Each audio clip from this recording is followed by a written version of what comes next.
We're on Daf Tesvavam and Aleph, and let's just review what we did at the end of last week's shir, so that we could ease into tonight's shir. We were speaking about the carbon tamid and how to do the zrikos in such a way that the dam will reach all four sides of the mizbeach. And the Gemara here on the top of Daf Tesvav had quoted a machlokes between the Chachamim and Rabbi Shimon Ish HaMitzpah. And according to the Chachamim, the carbon tamid is identical with any carbon ola. And in the case of carbon ola, the Torah requires what's called shtayim shein arba, which means that the dam will reach the two corners where two angles meet, and those two corners of the mizbeach are exactly across one from the other.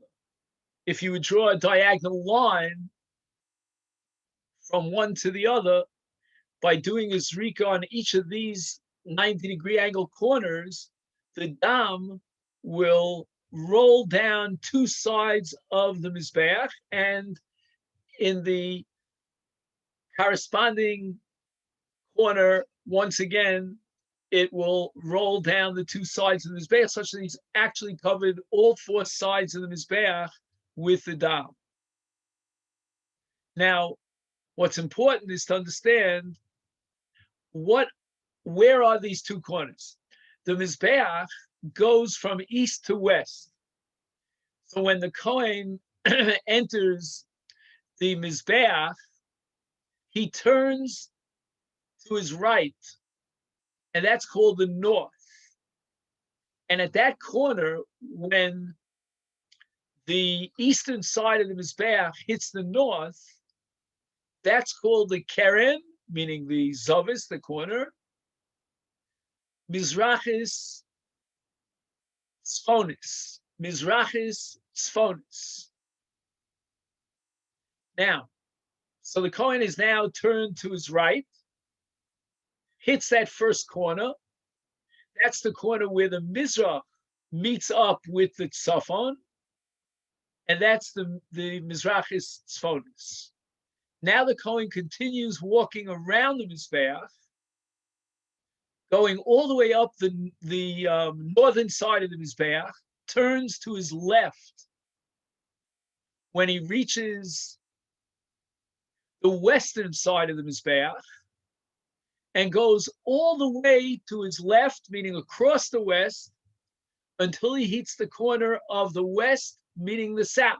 That corner, the west meaning the south, is exactly, if you draw a diameter, a line across, that is exactly corresponding to the southeast. So you've got southeast and northwest.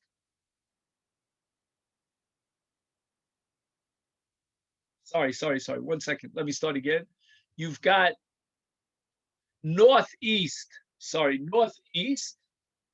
and then you have southwest, northeast and southwest, and you've covered all sides of the mizbeach. Now we get to Reb Shimon Ish HaMitzpah. He says that the carbon tamid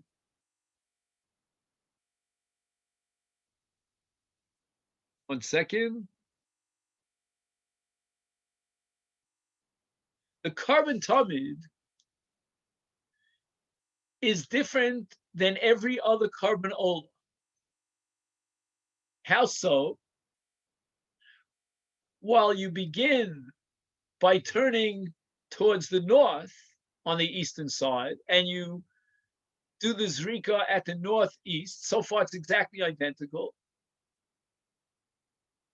But then, according to Rabbi Shimon, you go up the north,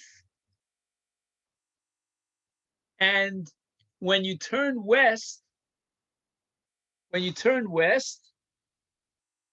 1 second, let me make sure I got this right.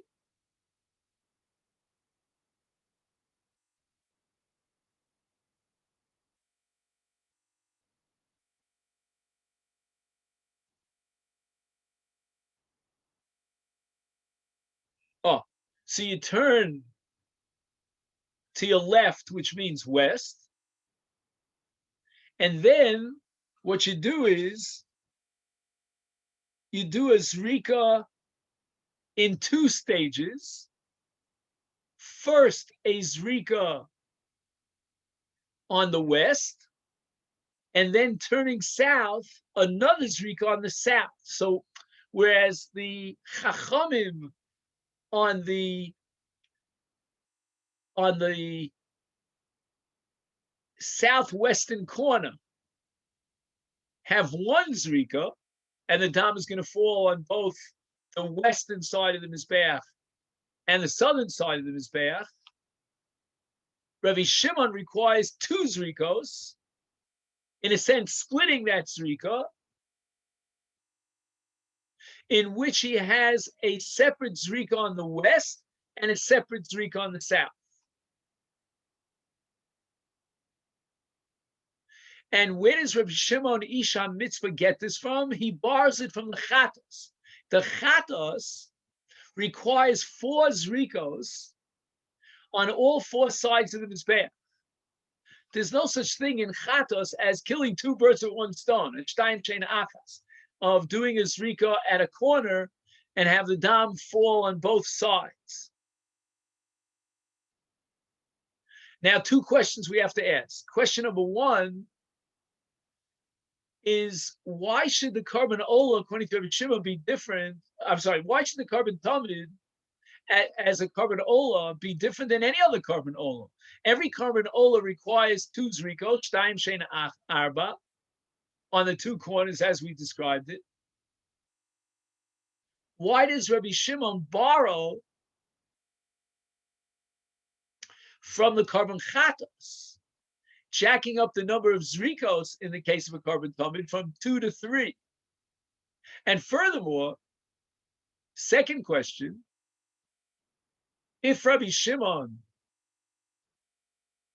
is imitating the chatos, why doesn't he do a full imitation of the chatos?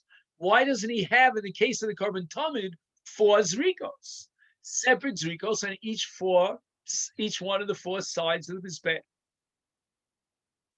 So the last thing that we did a week ago to explain Rabbi Shimon Ish Mitzvah is to analyze a pasuk in Parshas Pinchas. And there the Torah is talking about the carbon chatos of Rosh Chodesh, but it adds a few words at the end of the pasuk. It says regarding the carbon chatos of Rosh Chodesh, which is called Seirei Rosh Chodesh, Useir izim echad lechatos lashem, and then it says al olas hatamid. Yeah, 7 is called al olas hatamid.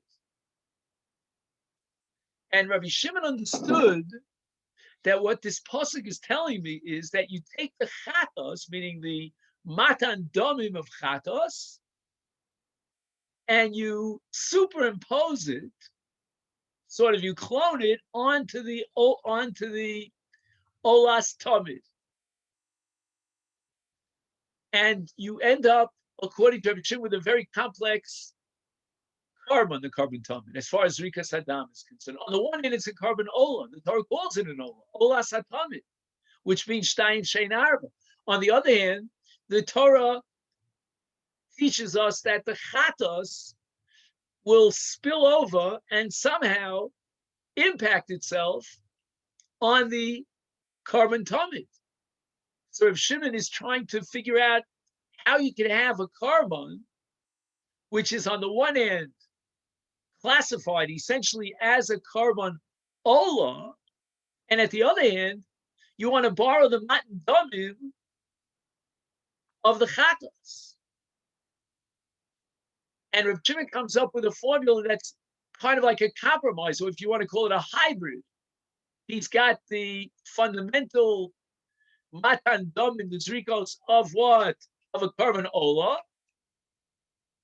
But yet, when he gets to the north, when he gets to the west-south, which we call southwest, but I mean, I'm talking in terms of the sequence of his surrounding the Mizbeach. It's the west-south. When he gets to that west-south corner, all of a sudden he imitates the Chatas. And in order to get the dam on both the western side of the Mizbeach and the southern side of the Mizbeach, he's going to do two separate zrikas. And our sugya for tonight is going to be an analysis of this very odd kind of hybrid korban, which is the tamid of Rabbi Shimon Ish HaMitzvah.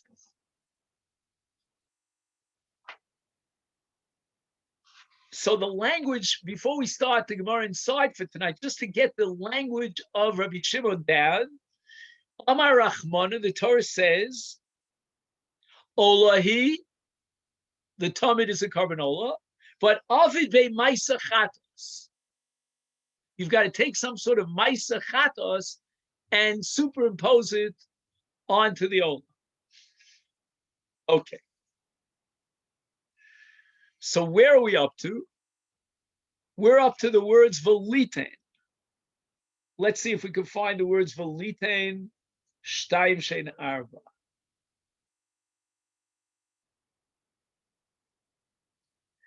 You see that Tesvav has the narrow part, and then the lines widen on the bottom. So you're looking at the first of the wide lines,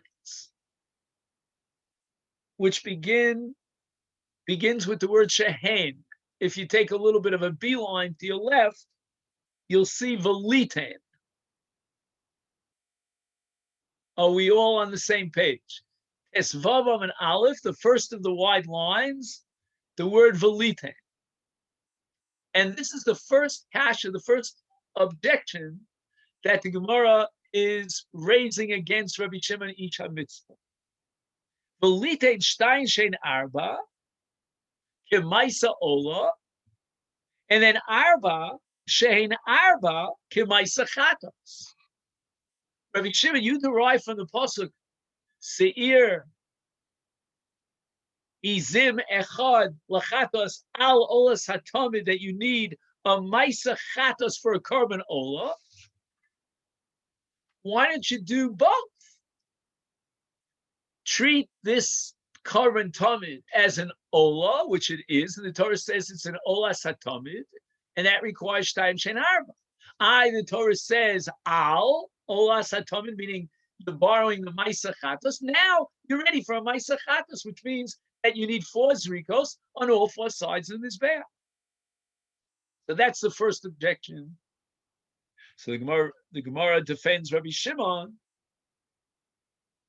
Lo matzinu domim shemachapir b'chozer machapir. We have no precedent in the entire constellation of Kodshim for implementing 2 complete processes of Zrikas Adam. The Zrikas Adam, which is the quintessence, and we would call it the Makava Patish, the clincher of the Avodas HaKorban, it's the Machaper. Once you've achieved the Machaper, by implementing an entire procedure of Matan Damim, which the Torah validates, now to start all over again from scratch, and implement a second round of Matan Damim is nitah. There's no such thing in the world of Kodsh. Now, I can only guess what's going to be the next objection to Rabbi Shimon. Oh, everything depends upon precedent? This is like in the Supreme Court of the United States. Is there a precedent? Oh, you need a precedent, Rabbi Shimon. So what are you telling me to do? You're telling me that on the northeastern side I'm going to do a Stein Shein Arba kind of trick, right? You know, this magical trick where the dam is on the corner and it drips down on both sides, which is the Maisa Ola. And then when I get up to the west and turning south, I need another two separate Zrikas, Kemaisa Chatos. Is there a precedent for that? You want a precedent. So what do you advocate? You advocate three Zrikos, one of which is Stein Shein Arba, and the other is two separate Zrikos on two separate sides of the Mizbeach. Is there a precedent for that? V'chimatzinu damim shechetzion chatos v'chetzion ola. Have we ever found in the world of Kodshin where you're going to implement one round of Zrikos, but you're going to split it up, in which, on the one hand, in terms of two sides of the Mizbeach, you're going to do a Maisa Ola, which is the Shtayim Shein Arba kind of trick. And on the other hand, when you get to the other corner of the Mizbeach, you're going to require two separate Zrikos, like a Maisa Chatos. Where do you find a hybrid of Chatos and Ola? Why are you more comfortable with your procedure and less comfortable with our suggestion that you do two full rounds? Okay, we never found two full rounds, right? Lo matzinu domim shemachaprim v'chozrim v'machaprim. We need one round of kapara of zrikas dam and then another. But we never found a single round of machaprim of zrikas dam, which is half ola and half chata. So you yourself admit that we're creating some sort of an oxymoron of some sort in the world of Kodshim. So why not go the simple route? The Torah wants some Maisa Chatos, we'll give it. We'll do the Ola from A to Z, and then we'll do the Chatos.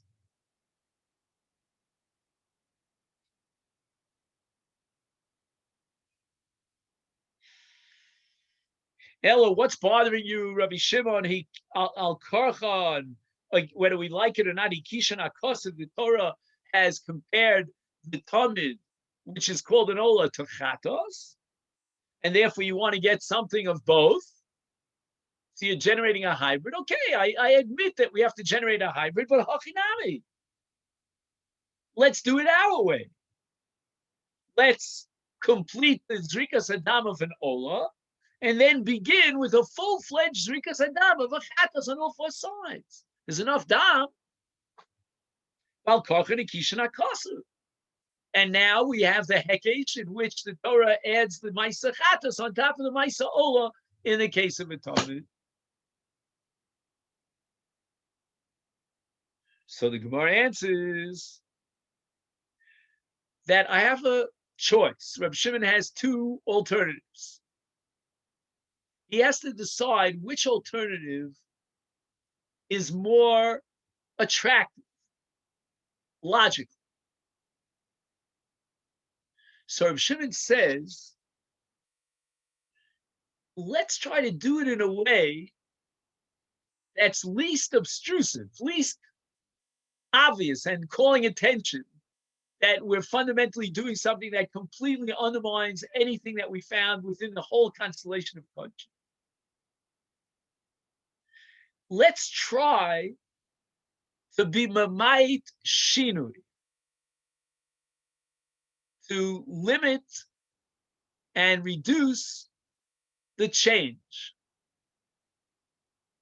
Meaning, we have a carbon that's basically a carbon old. The Talmud is a carbon old.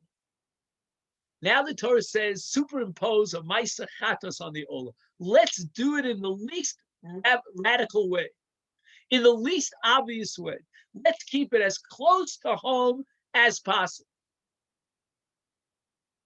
Now, if we're going to do all the Zrikos, the Stein Shein Arba and Ola, and then, punkt, we're going to clap off a tish, and we're going to start the entire process of Zrikas Hadam on all four sides of the Beit Kemaisa Chatos. That's obvious.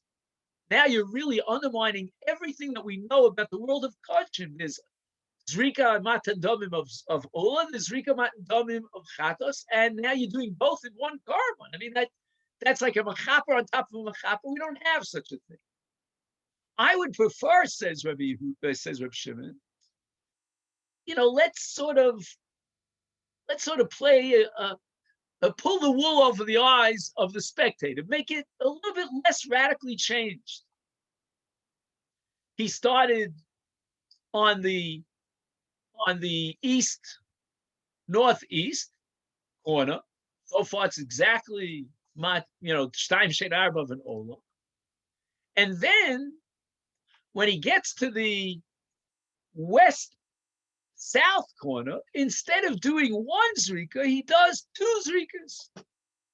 One before he turns the corner when he's still on the west side, and one after he turns the corner, going, to the left, going down south. Awesome, he says, in the way that I recommend it, is pisuk matanos bialmahi. All we see over here is pisuk. Pisuk means it's like he took a pause, right? A hafsaka is a pause, right? He took a pause in the middle of the zrika. Instead of doing it all in one fell swoop and being zorek the dam at that corner, which is the southwesterly corner, instead of doing so, he took a pause. He started by doing a zrika on the west, and then he did it on the south. You know what I mean? Nobody's going to make a big deal about it. It's just pisuk matanos bialma. It's not a shinui gadol, but rather a shinui katan. But if you can have two matan domim, two nisino shlemos, where you covered the entire mizbeach once, and now you start again and cover the entire mizbeach. Just the first time you did it, Shteim Shein Arba Kemaisa Ola, and then the second time around you did 4 matanos on 4 sides Kemaisa Achatos. That's already a shinui gadol. If the Torah is giving me a change in the Ola, then let's limit the change. In other words, it's very fascinating. Rabbi Shimon fundamentally consents or concedes, I should say, to the Makshon, to the premise of the Makshon, that there are different methods of implementing this shinui, this new entity called a Masechet on a korban olah. I agree with you, says Reb Shimon. You're raising a good point. We could have done it that way because even my way is still there's no precedent for that in the world of Kodshim. But you know what? If I had to choose between the two, I'd rather choose a shinui katan than a shinui gadol. Okay, now we're ready for the next kasha, the next objection to Reb Shimon. There's a fundamental difference between the Ola and the Chatos in Matan Domim that goes beyond the question of Shtein Shein Arba versus separate Zrikos on all 4 sides. The Mizbeach is split into 2 in its height. And it's sort of like wearing a belt around your waist that separates the bottom part of your body from the top part of the body. In the case of the Mizbeach, the belt that separates the top half of the Mizbeach from the bottom is called the Chut HaSikra. Again, if we were learning the sugyas of Mizbeach in Masechet Zvachim, very profound sugyas, what we're seeing here is not even the tip of the iceberg, but in any event, there's something called Lamala and Lamata. We're going to see it soon with regard to the Avodas Yom Kippurim. You may remember from the avoda, that we have in the Musaf service on Yom Kippur, Lamala and Lamata, with regard to the Hazas Hadam. Oh, don't worry about it. I'll remind it to you when we get to it in a few minutes.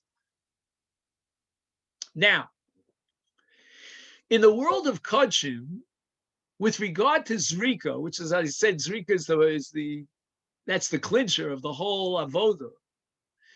There are certain categories of korbanos that require that we sprinkle the dam on the upper half of the mizbeach, and other korbanos, other categories that require zrika on the lower half of the mizbeach. And herein lies a fundamental difference between the chatas and the ola. So the Gemara asks, Nesiv achas shishtayim lemata kemaisa ola, ushtayim shein shtayim lemala kemaisa chatas. Fascinating. The Gemara is asking, if you, Rabbi Shimon, postulate a hybrid situation in the Talmud, that the Talmud is a combination of ola and chatas, then what you're going to have to do is, you've got the first part of the avoda, which is the ola part, and that's the shtaim shein arba, meaning when you are zorik the dam on the eastern, on the north, right on the northeastern corner, right on the right side after you enter into the mizbeach, towards the mizbeach, and that you're going to do is zrika lamata. And why are you going to do it lamata? Achas shehishtayim lamata, because every carbon ola requires lamata, meaning below the chut hasikra on the lower half of the mizbeach. Now you circled the mizbeach, you went up the northern side, you turned left to the western side, and now you're going to do two zrikas, one on the west and one on the south. Kemaisa chatos. If you're doing kemaisa chatos, now it has to be lamala. It's got to be on the top half of the mizbeach. Why is it that Rabbi Shimon fulfills the kemaisa chatos requirement only with regard to the zrikos, to set up what we call shtayim shem shtayim, meaning you have to do two zrikos on the west and the south? But what happened to lamala? Why did you drop the ball on the maisa zrikas chatos, which is lamala on the upper half of the mizbeach?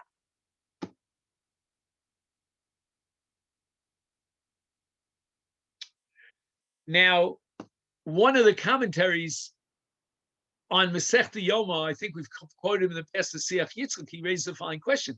We're trying to be mamayit the shinui. Do you remember the whole reason why Rabbi Shimon rejected the possibility of doing the entire zrika first like an ola shtaim shein arba, and then like a chatas arba shein arba, was because we prefer a shinui katan to a shinui gadol.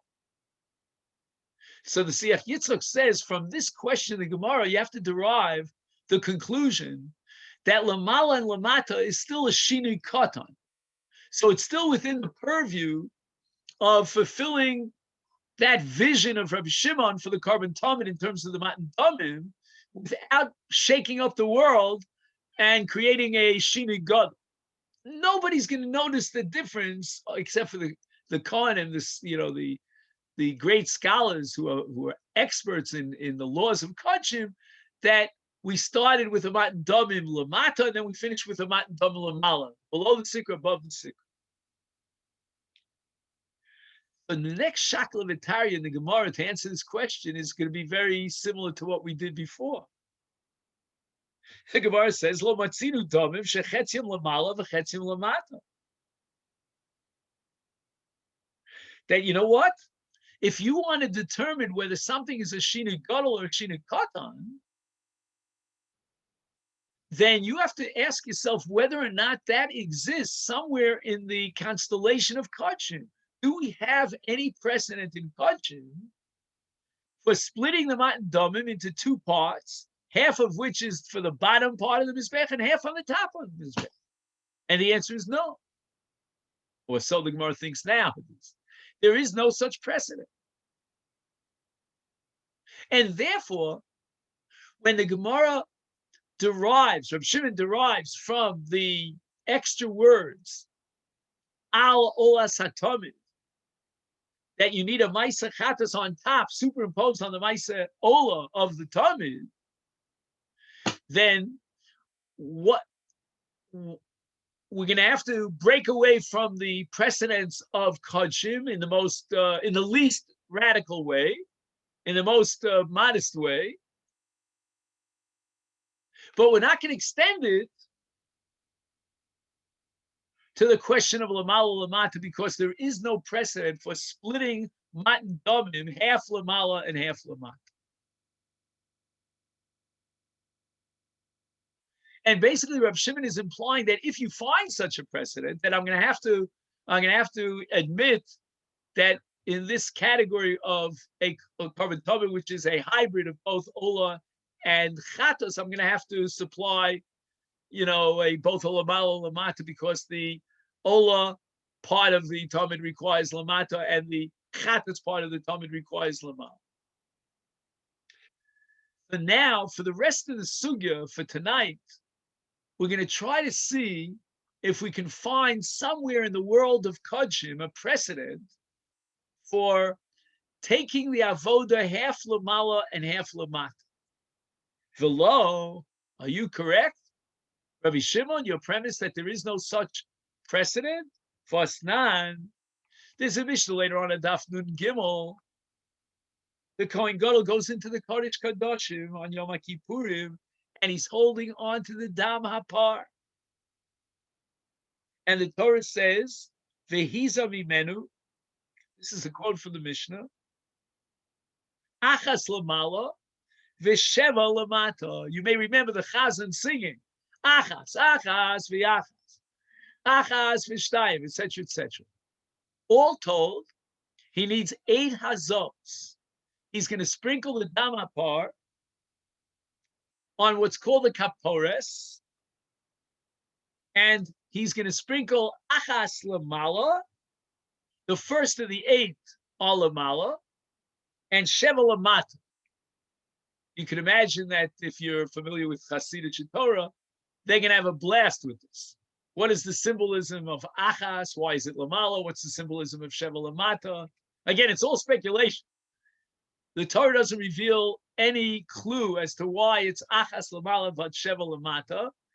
But the bottom line is, that's a pun, the top and the bottom, is that we have the mala and lamata in the same avoda, in the same azah.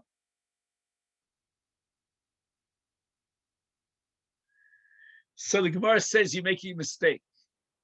That's not what the Mishnah has in mind. When the Mishnah says achas lamala and sheva lamata, it doesn't mean that one is on the top of the mizbeach and the other 7 on the bottom half of the mizbeach, but rather kimatzlif. Again, you may remember this from the Seder Avoda on Yom Kippur. What's lematzlif, kimatzlif? Matzlif literally means like when you shoot something. That's called a matzlif. Even in the Israeli army today, when they talk about an expert shooter, he's called a matzlif. Well, they don't use exactly that term. But in any event, he's a sharpshooter.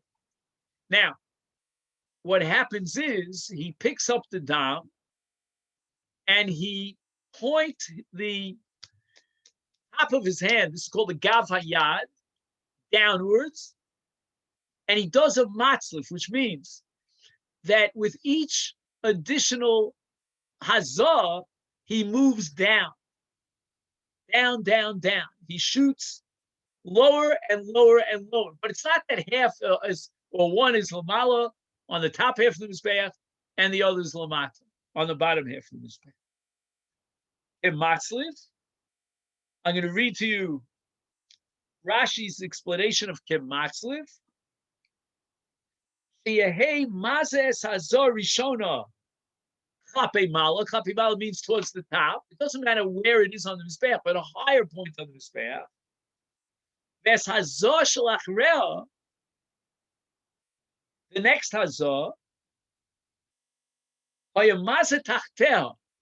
he's going to hit a spot that's a little bit lower on the mizbeach, on the kaporos. V'chein es kol hazor shachreha hayu maze zu lamata mizu, one lower than the other. Now, the only problem with Rashi, and all the Mefarshim raise this problem, is what's achas and sheva?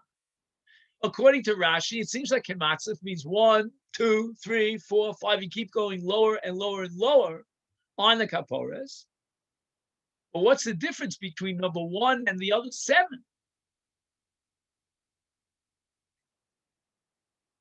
So let's hold on to that question. And that question is going to be dealt with in the Rishonim already. But the Gemara says, and what does the word kematzlif mean? My kematzlif? So in order to demonstrate, very often when the Gemara doesn't know what a word means, and one Amora asks another Amora, the other Amora answers by acting it out. That's called machvele. Machvele means he showed him how to do it. So machve Rabbi Yehuda wanted to teach his students, and he did it kimangina. Now, minaged or manged means to hit somebody. And when we're referring to 39 lashes, which are doraisa, that's lamentes makos, or malkos, we call it, and there's also what's called makis derabanan, makis mardus, and that's called mangede. Mangede means that the shliach bezdin, who's appointed by the court to implement the malchus, he starts on the top of the shoulders, and then he goes lower on the back. Lower, lower, lower. Zula matamizu. Those are the key words. So again, here too, in the case of the Hazah of the Par of Yom Kippurim in the Kodesh Kadoshim, the Hazos go one after the other, lower and lower and lower. Just like the case of the Shliach Bezdin, who gives Malchus. That's called Kimatz.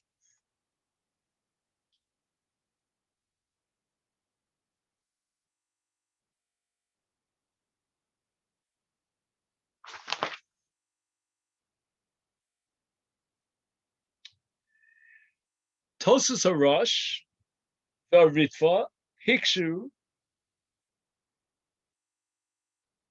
Al Pirish Rashi, Shalomatzinu B'dina Malchus, Shemakino So Zula Matamizu. We don't find in the laws of Malchus that the Shliach Bezdin has to give it one below the next and the next below the next. So what's Kimagnina?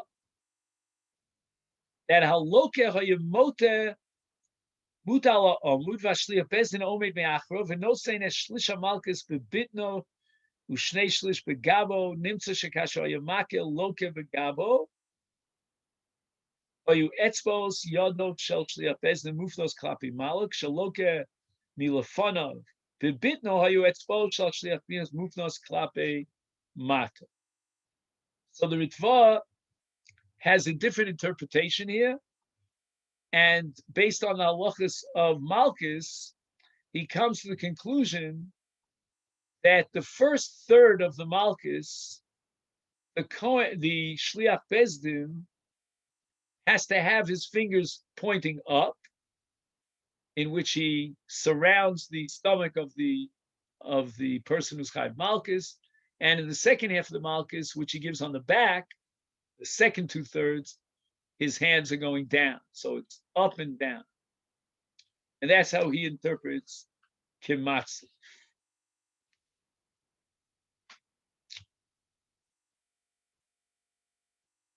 Just one second. What I can't find is, where is the...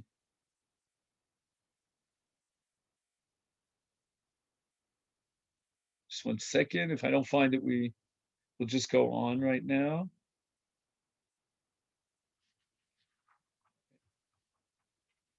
Right now, I'm not finding it, so we'll go on. Anyway, there's a whole discussion here about the Achas V'Sheva. Okay. So now the Gemara says, okay, with regard to the Azov, the Dama Par, I cannot prove to you that we have a precedent of the top half of the Mizbeach and the bottom half of the Mizbeach all in one Zrika, one Avoda, one Azov. But there's another part of the Avoda of the Kohen Gadol that certainly splits between Lamala and Lamata. And this is codified in the Mishnah on Daf Nun Ches Amid Beis. V'lo v'atnan. Now we're talking about the mixture of the dam between the dam hapar and the dam hasoir. And after these two bloods are mixed together in a mizrach in some receptacle, then the Kohen Gadol has to do hazah. But now we're not talking about hazah in the kapores in the Kodshei Kodshim, but rather hazah on the mizbach hazav in the heichal. Now, as you know, the mizbach hazav has a few different names, synonyms. It's called the mizbeach hapnimi because the heichal is pnima, whereas the mizbeach hachitzon is out in the azara, and it's called the mizbach hazav because it's made of pure gold. So the Mishnah says that when the Kohen Gadol does hazah on this mixture of dam hapar with dam hasoyer, he's a mimenu al taharo shel mizbeach sheva pa'amim. And what does that phrase mean? Taharo shel hamizbeach. My love, the Gemara thinks, what does taharo mean? Apalga de mizbeach. The word taharo means exactly the middle of the mizbeach. The Gemara says, wait a minute, we have a principle called ef shel litzamtzem. It's impossible to hit something exactly, humanly impossible. Like the famous Rashi on Kichatzos Laila that Moshe Rabbeinu, with regard to Makkah's floor, says Kichatzos. Only HaKadosh Baruch Hu could bring it exactly at midnight. But we can't do that in the human realm. So what's going to happen is, inevitably, part of this mixture of damin is going to go on the top half of the mizbech, and the other part is going to go on the bottom half of the mizbech, because all these hazos require taharo shel mizbech, which is exactly in the middle. My lava palge de mizbech, meaning halfway up the height of the mizbech. So if you're at the middle point of the height of the mizbech, then half of the dam will go lamala and half will go lamata. Now, how does the word vitaro or altaro mean the middle of the height? Ida amri inchi tahar tiara. Now, here we're referring to the afternoon. Sahar, tzaharayin. Vahu palgadiyo. The day itself, the 12 hours of daylight on a perfect day, are split into two halves. And chatzos yom is called tzohar ditzarayin. So you see that the word that we use for midway, for halfway, is tahir. Tahar tiara. The half of the half. Varebe hechrech, tipolno, mixas hazos lamala, michetzi gova shalom mizbeach, umixos lamata migova mizbeach. Michatzi gova mizbeach. Omar Rabba Bar Shilo, the Gemara now defends Rabbi Shimon. Lo, when it says in the Mishnah later on Daf Nun Ches, Hiza al Taro Shal Mizbeach, it doesn't mean in the middle of the height of the Mizbeach, and here we turn to Daf Tes Vav Amud Beis, but rather Agufe de Mizbeach, which means on the top, on the exposed part of the Mizbeach, which is the Makom Megula of the Mizbeach. That's called the Gag HaMizbeach. So we're no longer dealing with Hazah on the sides of the Mizbeach, which is 99.9% of Hazos are always on the sides of the Mizbeach. Here we're dealing with Hazah on the Gag of the Mizbeach, on top of the Mizbeach. And you know, the kevesh, the ramp, would take the Kohen, if he went all the way to the top of the ramp, he would end on the Gag of the Mizbeach. Kohen Gadol, Mefane Mimenu, he went to the Mizbeach, excuse me, he went to the Marocha. Marocha is where they had the fire, and they would burn the chalavim and the emurim of every korban. And the first thing he would do is he'd be mafana the afer on two sides. In other words, The last avoda before this one was what's called the Ketores. And the Ephra Ketores was now split into two halves. He moved it back and forth. And after he's chotes ha'efer elech v'elech, then li'achar mikano yamazeh al mokov golui, he exposes part of the top of the mizbeach by moving the efer of the ketores this way and that way, and that's called taro shel mizbeach. Why? Because now the Gemara holds that taro doesn't mean in the middle, but rather it means to cleanse. Like, for example, we talk about mikvah. A person was contaminated with tumah. He wants to cleanse himself of that contamination, and that's called the process of tara. And Keresiv we find in Parshas Kitisa, I'll read the whole pasuk. It says, "Vayiru es Elokei Yisrael, v'sachas raglav k'maisa livnas hasapir uke'etzem hashamayim litoar." So here we see the pasuk is describing the vision of Nadav Avihu and the Canaan at the time of Matan Torah. They tried to look to see the vision of God, and it was a very clear vision, like the sky, not today, of course, but the sky without any clouds in it. You have a clarity of vision. And the reason, and then the Torah in describing this clarity of vision, and there are no clouds that that have to be cleaned out. Everything is clean, so to speak. Use the word litoar. In any event, we still did not find a precedent for a zrikas adam that's half lemala min mizbech and half lemata mizbech.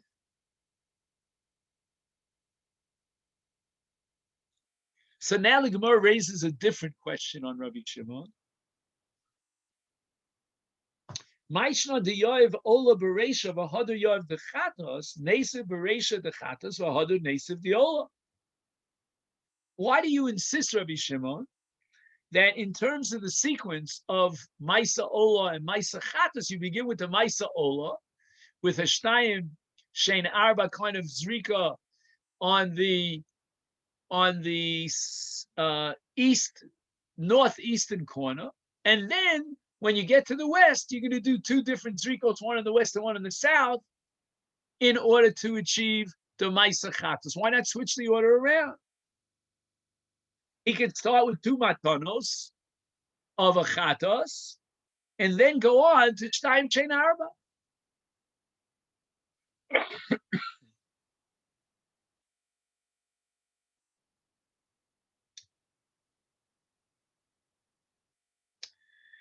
And I think what the Gemara now is really asking is, what exactly is this carbon total?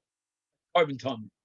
Is it an ola with an add-on of a chatos, or is it a chatos with an add-on of an ola? The Gemara answers, Keva de olahi. We know that this is called an ola. The Torah describes it olas tamid hasuya bar Sinai. He kadma bereisha. We give kedima to the natural identity of the carbon. The essential inherent identity of the carbon is that it's a carbon ola. The Torah always calls it a carbon ola. Ola satanit. So let's begin with the Maisa ola. The Gemara is still not happy. Umaishna diyoyev mizrachis tzfonis umaravis dromis. Nasiv dromis mizrachis v'hadar tzfonis maravis. You begin with the northeastern, end up with the southwestern. So you've got those two corners that are corresponding one another. Why not do the other two corners? Why not do a zrika on the dromis mizrachis? In other words, as we said before, the Kohen, when he does the carbon tamid, he comes in on the east. That's how you enter into the mizbeach. Why do you turn him towards the right in order to hit that corner that turns up towards the north? Why not turn left on the eastern side and turn the corner going up the southern side of the Mizbech, which would be Dromis Mizrachis? Now, what's the exact corresponding corner, the Karen on the other side? That's going to be the Tzvonis Ma'aravis, which means that he started on the east, turning to his left, hitting the southern corner. Then he surrounds the Mizbeach, going all the way up the southern side, turning west, and he gets to the northwestern side. So the northwestern side is exactly a diagonal beeline, so to speak, from the southeastern corner. He gets the northwestern corner. You should know, Rabbos, I'm very proud of myself, because usually these kinds of Gemaras, they just drive me nuts. Northwest and north-south, I'm not good at that stuff. But Baruch Hashem, I think I got it down. Because all you need to see is just a vision of a square, which is the Mizbeach is a square, and to understand that you're entering in from the east. I mean, once you get that, everything else is simple. Amri, so the Gemara answers, Ola to Una Yisod. The Keren Dromis Mizrachis lo havi le Yisod. With regard to the Ola, the Torah says, El Yisod Mizbach Ha'ola. Now, the Yisod of the Mizbeach, which is sort of like the base that was 1 amma wide and 1 amma high, that surrounded the Mizbeach on 3 out of 4 sides.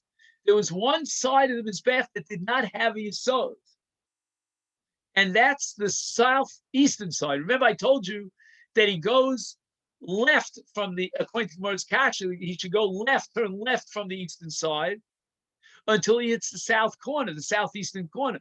That corner does not have a Yisod. And the Torah says that the Zrika of the Damim of an Ola has to be on top of a Yisod. So the southeastern corner is not a candidate for Zrika Sadam.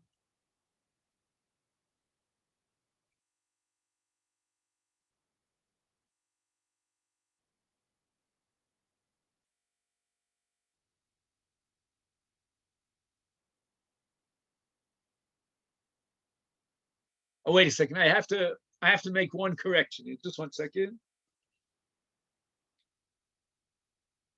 Masechet Yoma Bereisha Mizrachis Sonis Nese Bereisha. No, I'm sorry. Oh, yeah. The Keren Dromis Mizrachi lo havi le Yisod. Right, the southeastern corner is the only side of the Mizbeach that didn't have a Yisod. Next question. Maishta diya bereisha mizrachis tzfonis v'hadar maravis dromis nesa bereva maravis dromis v'hadar mizrachis tzfonis. Why do you begin by turning right towards the northern side of the Mizbeach? So you're on the east, and where east meets the north, that's where you start the Zrika, and then you're going to end up on the west-south. Why not start with the west-south corner and then end up on the northeastern side?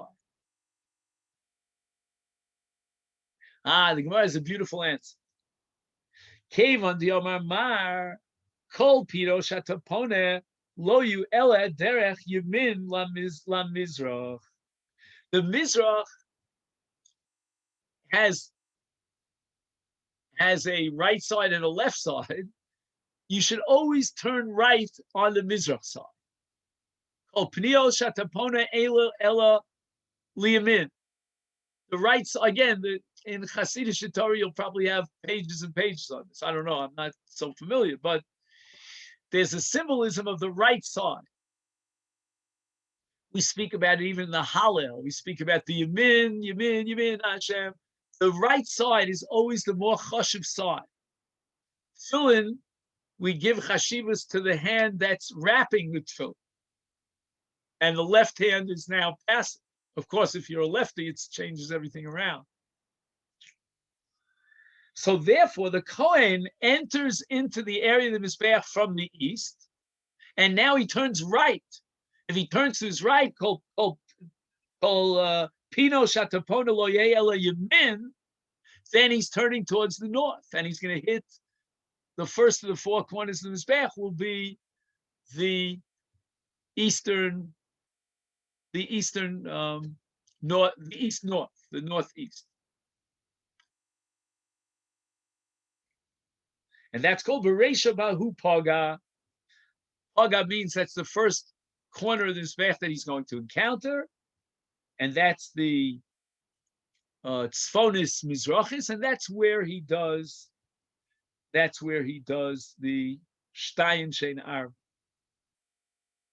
By the way, I'm convinced that this last question that the Gemara raises has nothing to do with the machlokas between Reb Shimon Ish Mitzvah and the Chachamim. Because whether it's Shtayim Shein Arba all the way around, pure Maisa Ola like the Chachamim, or whether it's a hybrid like Rabbi Shimon with a Maisa Ola and then a Maisa Chatos, everybody agrees that we start with the Keren Tzfonis Mizrachis. Nobody questions that. Why? Why do you start with the Keren Dromis Mizrachis? Why not the Maravis Dromis? And the answer is called Pnio Shatapona El Yim. Now the Gemara asks the following question. Why